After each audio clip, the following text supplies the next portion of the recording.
Target ng administrasyon ni Pangulong Ferdinand R. Marcos Jr. na mas mapataas ang economic performance sa 2025.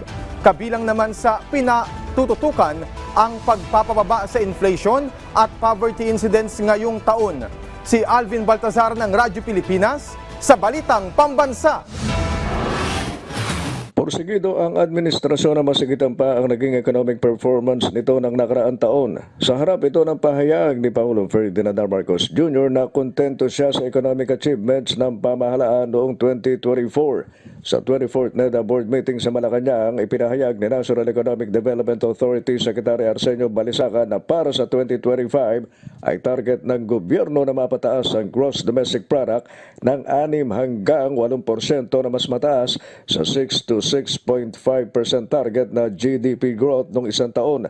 Sa kabilang dako, iaabuti naman ng gobyerno ang 2 to 4% inflation rate habang ang antas naman ng kahirapan ay sisikaping maabot ang 13.2% ngayon taon at 9% sa 2028. Kaugnay nito ay sinabi ni Balisacan na ipagpapatuloy ng NEDA na magpatupad ang social economic transformation sa pamamagitan ng pagpapalakas pa ng economic productivity, paggamit ng makabagong teknolohiya at kolaborasyon sa iba't ibang stakeholders.